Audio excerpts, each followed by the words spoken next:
Good evening and welcome to the Modise Network. Tonight, we explore how the ANC was formed and why, with author and former presidential spokesperson, Dr. Bongani Ngqulunga, who tells the story of Pixley Isaka Seme. Later on, author, businessman and former Nedbank chair, Dr. Ruel Khoza, will be discussing his experiences and the leadership attributes that modern-day Africa needs.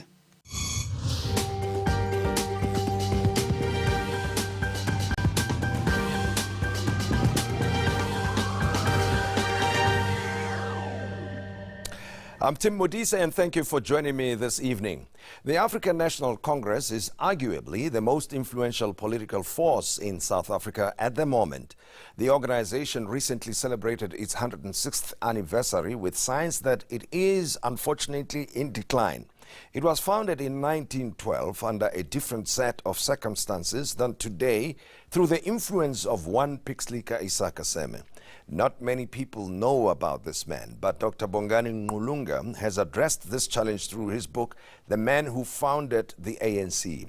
And he joins us on the program to tell us a bit more about this fascinating story. And Bongani, pleasure to have you with us. Well, thank you very much for inviting me. And let me compliment you. I think it is a job well done of putting this story together. Thank you very much. Because as much as it explores the life of Pixley Isaka Seme, it also helps us understand the trials, tribulations, challenges, and the whole experience of what the ANC went through over the past 106 years. Yeah. Very, very illustrative, and I must compliment you for that. Well, thank you very much. Obviously, Pixley Isaka Seme is a very important person in the history of South Africa, particularly of the ANC, right, as one of the founders, but a very influential person in the formation of the organization. But the organization has not really celebrated him that much. I think, from my recollection, it's Thabo Mbeki, the former president, who now and again referenced him. But generally speaking, he has not been referenced by the organization. Why is that? Well, I mean, that is true. Pixley Isaka Seme is one of the extraordinary politicians to have lived in South Africa. I mean, in a sense, to call him a politician is to do him injustice. He was more than a politician. I mean, he was away from South Africa for 12 years. He left South Africa as a 14-year-old and went to high school in the United States, went through university at Columbia University in the United States, went to Oxford, and came back in October 1910. He was 28 years old at the time. And right at the moment when he arrived, he wanted the formation of a national organization to unite black people. And I must say that there have been attempts by other leaders to form these organizations, but those attempts had not succeeded. But he was this young man who had the energy, the intellect, and the ambition to form this organization. By 1911, he was at the forefront, and in fact, he wanted the ANC to be formed in December 1911. It proved to be logistically impossible. He came up with the date. He said, on the 8th of January 1912, I want this organization to be formed, and of course, it was formed. Well, it's a very interesting and fascinating story from the point of view of what you've just told me. I mean, he was 14. He was basically a child. He was a child, when he left South Africa, right? Yeah. And this is in the 1800s. This is in the 1800s. It's 1898 when he left. Before cell phones, before social media, before vehicles, before a whole lot of things, which would have made communicating and connecting very difficult. Yes. But somehow then, in his thinking and memory, he always thought about South Africa and what needed to happen to change the situation for particularly black people in the country. Because, I mean, 1899, 1902, 03, we had the Anglo-Boer War. The status of black people was non-existent, so to speak, when the spoils were shared and the Union of South Africa was formed. So how did he keep up to date with the developments in South Africa? Well, remember how we went to the United States? I mean, he was lucky because John Langalibalele Dube, who became the first president of the ANC, was in the United States at the time studying for a degree. And Seme had become very famous, especially after 1906, when he gave that famous speech in April 1906, The Regeneration of Africa, where he said, "I'm an African." Of course, we know that there was another president of the ANC 90 years later who said, "I'm an African." Yes. So Seme was quite aware of what was going on in South Africa and in the black diaspora generally. So he came back and he wanted to form this organization, and of course he was successful. But immediately after that, he started a national newspaper. He bought land in what was called the Eastern Transvaal at the time for the settlement of black people. But you ask the question, why then did he become a forgotten figure? Well, I think the first point is that the early leaders of the ANC have been largely forgotten. I mean, people mostly talk about John Langalibalele Dube, I suppose because he was the first president, but mostly they talk about the generation that came out of age in the 1940s, the Mandelas, the Tambos, and the Luthuli. The early founders of the ANC are not known. I mean, so Seme has been a victim of that. But I think the other reason why people forgot about Seme, and especially people in the ANC, is because his presidency of the ANC was disastrous, to say the least. I mean, the ANC nearly collapsed under him. Yeah. And so there was a reluctance to associate the ANC with him because of what he had done. But then, which is understandable. Yes. But to go back to how it was formed, it was one of his ideas. He was one of the people who had the ideal that this organization must be formed. And as you suggested, he probably was the most instrumental person up to the point of setting the date. He was very young, though. I'm wondering, how did he mobilize the different stakeholders to come to this gathering where they declared the formation of the ANC? And these were different types of people. That is individuals coming from different cultural groups, as traditional leaders, as intellectuals, as religious leaders, probably also with different ideals. This organization had political baggage, I mean, and some of them were rivals, political rivals. And he was this young guy who came literally from nowhere, but who was known all over the world because of the speech he had given in 1906. That helped. But Seme was a man of extraordinary vision and intelligence, and he had the energy to match it. And what he did when he came back to South Africa, he spent a little bit of time in Natal, but he came to Johannesburg, which was really the center of black political and commercial life.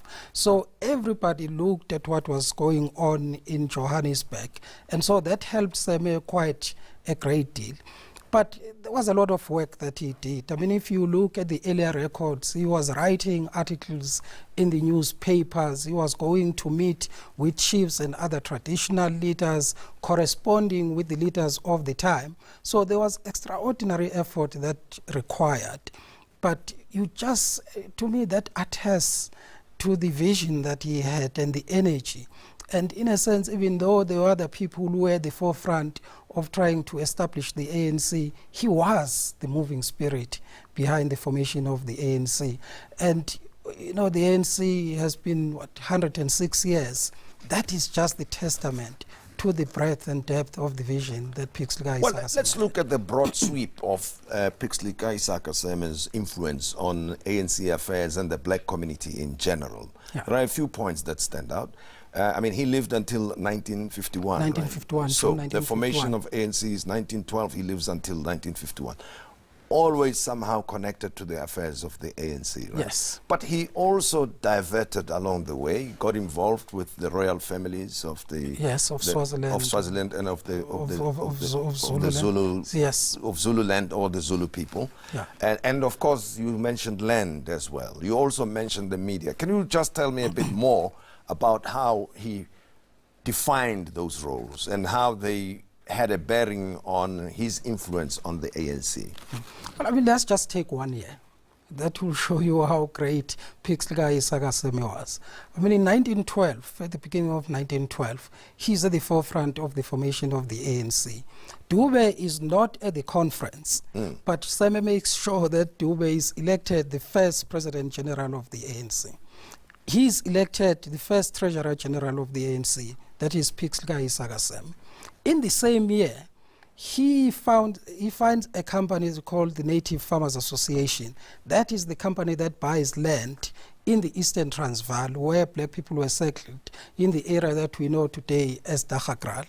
In 1912, he establishes a national newspaper called Abantu Batu newspaper. He is the second black person to be admitted as a lawyer. He had a thriving legal practice here at the center of Johannesburg. It is said that the first day he appeared at the Johannesburg Magistrate Court, that is the star of the time, the entire city of Johannesburg came to a standstill. They went to court to listen to this brilliant young lawyer who had studied in some of the best universities in the world, Oxford as well as Columbia University. He impressed everybody. They said he had a bit of an American accent, and he won all the cases that came before him. I mean, he was an advisor to the Zulu royal family. He was the advisor to the Swazi royal family. He went to the extent of representing Swazis in London on the issue of land that they had lost. You cannot really think in any serious way about the modern state of Swaziland without thinking about the influence that Pixley Isaka Seme had there.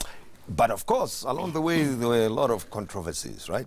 And not only within the ANC, if you could talk about how, for instance, the first leadership of the ANC collapsed after a couple of years, and he played a role in that, as much as he influenced who got elected in the case of the president of the ANC. Of the ANC. I mean, the reason why the first president of the ANC resigned, John Langalibalele Dube, in 1917, it is because he had fallen out with Pixley Isaka Seme, who wanted Dube to be thrown out, as well as Silope Tema, who was the acting Secretary General at the time. So he was a controversial figure. I mean, that's the reason why when he became president of the ANC, it nearly collapsed, because he was the man who felt that he knew more than everybody.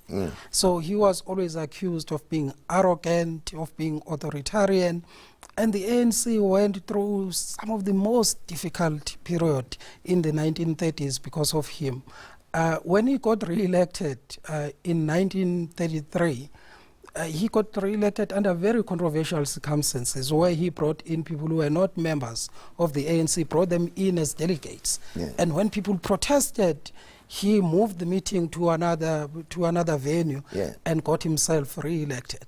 Well, controversial but under-celebrated founder of the ANC, or at least one of the influential voices of the time. And we continue our conversation about the history of the ANC, how it was formed by Dr. Was he called a doctor then? No? Well, he called himself that, right? He called himself a doctor. Yeah, but he wasn't. He wasn't. Well, the story of Pixley Isaka Seme is told by Dr. Bongani Ngqulunga, who wrote the book, The Man Who Founded the ANC. We continue the conversation, and you can participate in the conversation through the hashtag, the Modise Network.